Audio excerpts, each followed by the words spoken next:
right now, the advent of better and better information tools is having a contracting effect, where more and more of the economy is being made efficient in this way that concentrates the wealth of those who make it efficient.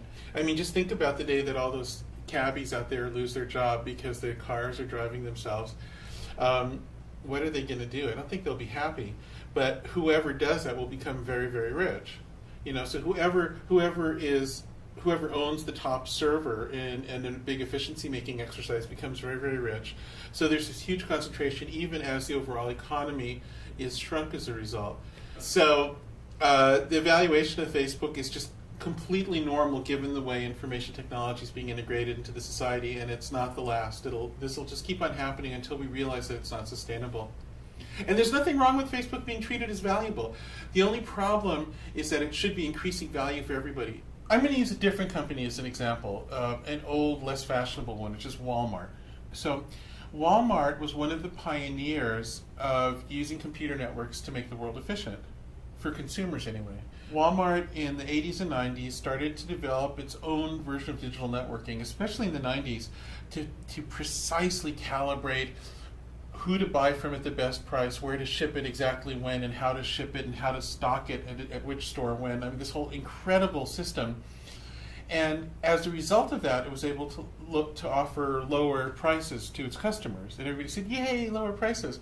But the thing is, it became so big so fast, which is what happens when you do digital networking, that it kind of took over the world and changed its own environment to make the whole environment of retailing consumer goods and creating them more efficient in this certain way that impoverished its own customer base. So all of a sudden, its very own customers have fewer job prospects. All of a sudden, its customer base gets poorer.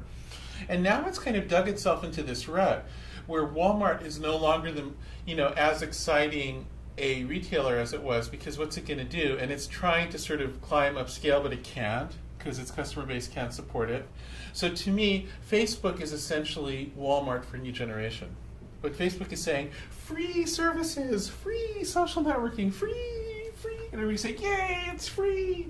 But then the problem with that is that the job prospects for the vast majority of people are actually gradually decreasing as less and less stuff is monetized. So what you want to do to have an information-based economy and preserve capitalism is to monetize more and more of the world instead of less and less of the world, because you want the market to be growing instead of shrinking. But the problem with the Facebook approach is it's monetizing less and less, because it's saying, no, all this is free.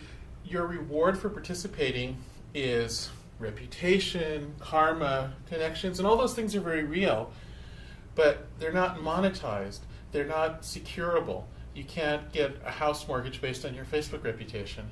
What I would do is I'd turn it into this commerce platform so that people can send money around for things, and then I'd gradually start to adjust it so people are monetizing more and more, so people can put up their art to sell to others, either with a Kickstarter type of a thing or an App Store kind of a thing. It doesn't, it would have to be tweaked. I found exactly the right model.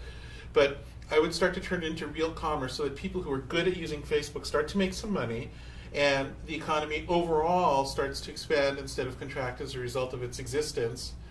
And I think that's a happier outcome. It would be better for Facebook. It would create a better return for Facebook's investors in the long term, even in the short term.